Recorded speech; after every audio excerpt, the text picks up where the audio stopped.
هذه الدنيا لن تبقى هكذا.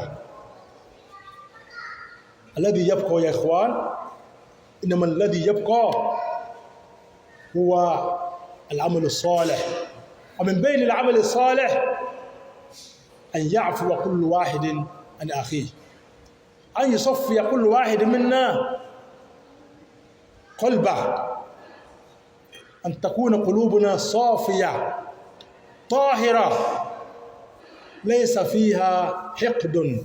ولا حسد ولا ضغينة ولا إحنة. يوم يامي ayé tàwà ń bẹ́ yìí kọ̀mọ̀ ní lọ títí dìgbà kan mọ̀ ní àtàwà ń bẹ́ yìí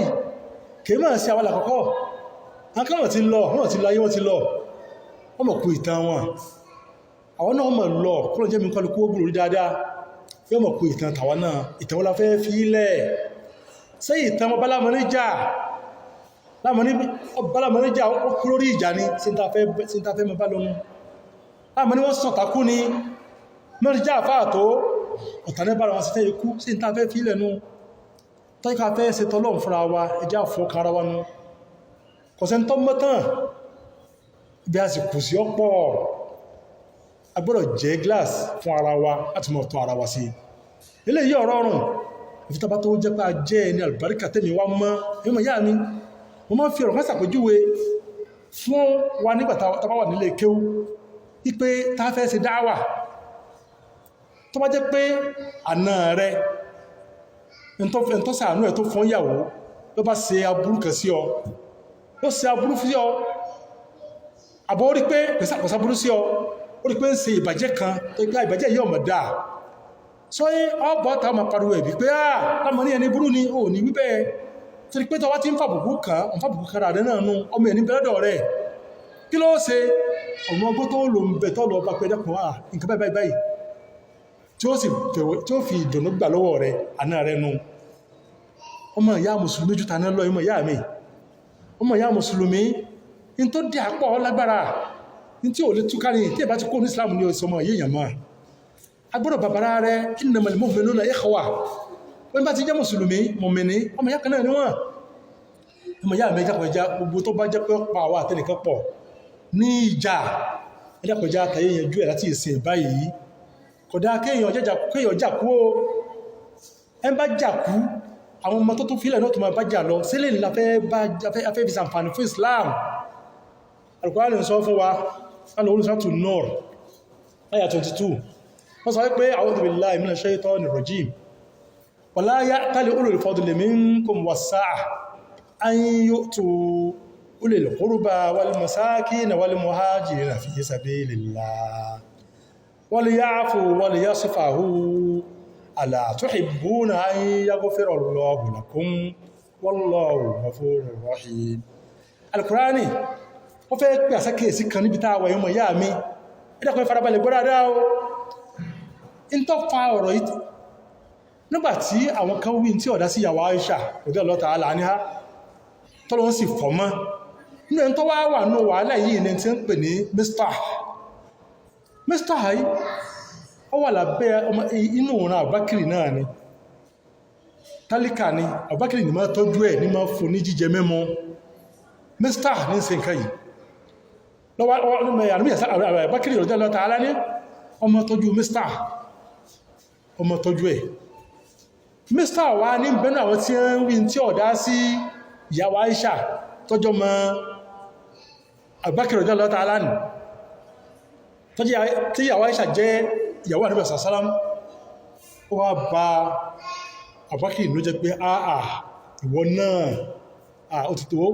mú tí mo ń ṣe fọ́ dáadáa ó ti dúó Ọlọ́run wá sọ àyàkalẹ̀ ike wala ya'tali ulul fadli minkum was-sa'a àwọn tọ́lọ ń bó lọ́lá tọ́lọ ń fún lọ́lá tí ń rí jẹ tí ń rí mu was-sa'a àwọn táà ka àyè gbà táà fúnlẹ̀ jíjẹ mọ́ tó jẹ́ pé tó ń rí ń bí táà ń fún àwọn tó ń fa wọn míì jẹ wala ya'tali ulul fadli minkum was-sa'a àwọn tí ń lọ ń bá kò láṣìírí tí ń tọ́jú àwọn èèyàn kan lábẹ́ wọn gbọ́dọ̀ mọ́ búra pé láyé kò jẹ́ sẹ́lẹ̀ mọ́ pé ìṣẹ̀dára sí lámọ́ rí ààrùn ní ọmọ sí bẹ́ẹ̀ mọ́ wí bẹ́ẹ̀ wọ́n mú kọ́ búra pé áyútù olùlẹ̀ kórúbá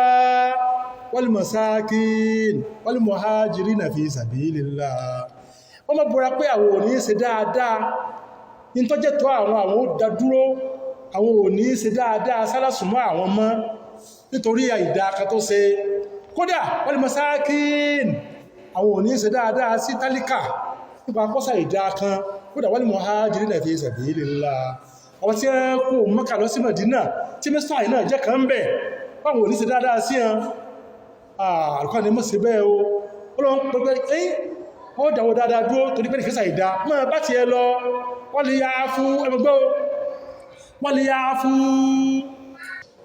wọ́n sẹ̀dẹ̀ wọ́n ṣàforíjì wọn. Wọ́n lè yá sfàhù kí wọ́n ṣàbójúkò ohun tó bá ṣẹlẹ̀ in tó ṣe láì dá ìṣàbójúkò ẹwà wọ́n tọ́lọ wá sọ wọ́n gbà láà tó ìbú na ń yá gẹ́fẹ́rẹ̀ ọlọ́ òlàkún sí ẹ̀fẹ́ kọ́lọ̀ wọ́n foríjì náà ni ẹni náà rí bí ẹkù sí wallahu ghafurur rahim. Ọlọ́ọ̀bọ̀ bá ló bọ́ tí wọ́n foríjì yẹn ni tọ́lọ̀ foríjì yẹn tó kẹ́ àti tọ́lọ̀ ń pa ní o pé wọ́n tọ́lọ̀ ń bù jẹ wọ́n tọ́lọ̀ ń dálọ́lá wọ́n pò ní sí dáa sẹ́n tí ẹjọ́ ń jà wọ́n tọ́lọ̀ ń sàánú wọ́n pẹ̀lú amẹ́ríkà tó rí pé nǹkan payé pọ̀ wọ́n àsọ di ṣètọ́nù rọ̀jìm mọ́sẹ̀ bẹ́ẹ̀ àlà tó ìbú na ń yá gẹ́fẹ́rẹ̀ Allahu lakum tí bẹ́ẹ̀ náà kẹ́kọ́lọ̀ wọ́n ṣàforíjì fún yín tí bọ́ wẹ̀ náà kẹ́kọ́lọ̀ wọ́n ṣe àforíjì fẹ́yìn náà àlà tó ìbú na ń yá gẹ́fẹ́rẹ̀ Allahu lakum tí bẹ́ẹ̀ kẹ́kọ́lọ̀ wọ́n ṣe àmójúkò fún yín wallahu ghafurur rahim. Ọlọ́pàá wà láàánú ní wọ́n láforíjì ní lẹ́kọ̀ọ́jẹ́ ká ṣàmójúkúrò ẹmọ̀ yá mi kò bójú mú ọjọ́ pé yọ́n ma bá yẹn jà yọ́n àpò wọn jà kú kí lẹ fẹ́ fi ṣe àmẹ́ntọ́ sàǹfàní fún rẹ níjọ wájú àmẹ́ntọ́ pò ní ọlọ́wọ́ ṣe lẹ́ni àlùbáríkà tí ó tọ̀jú àtìlẹ́dìrẹ̀ èèyàn ní fi máa ń sàmójúkúrò bí nǹkan ẹmọ̀ yá mi ìjà sàmójúkúrò tọ́ ipẹ́ nìkan bá ń bẹ tí ìjà kan payé pọ̀ ẹ fi tìfẹ́ ẹ fi parí lára yìí ẹ má jà o ìjà ọ̀dá o ìjà ọmọ bá nǹkan jẹ́ ni o ìjà máa bá nǹkan jẹ́ sùúrù ó sì mọ́ tó nǹkan ṣe. Ẹmọ ìyá mi sókè ọ̀rọ̀ ní pé ẹ jẹ́ ká máa ṣe àmójúkúrò fẹ́lì kọ̀ọ̀kan wa kò sẹ́nìkan tó pé tán Ọlọ́run dá wa kó lè bàjẹ́ pálí máa jẹ́ àtúnṣe fúnra wa. Ìfẹ́ tó ní sí ọmọ ìyá rẹ ní kó fi ọ̀nà ẹ̀kọ́ kó fi tó ṣe kó fi pèsè àkíyèsí tó bẹ̀ wá kò sí kẹjọ fi ìfẹ́ túká lẹ́yìn ní dáadáa o. Àmọ́ pé bí wọ́n bá gbà láàfún gbélé yìí kọ́ sàánú wa ni o kò sí bí ìfẹ́ bàjá tó dáa o fásitì tó wájú pé torí tọ́lọ́ ní wọ́n bá fẹ́ pè sí dáadáa ni nígbà sọ̀sọ́lám agbó ti pèyàn sí dáadáa látàntí èsì mùsùlùmí ló ti pèyàn sí dáadáa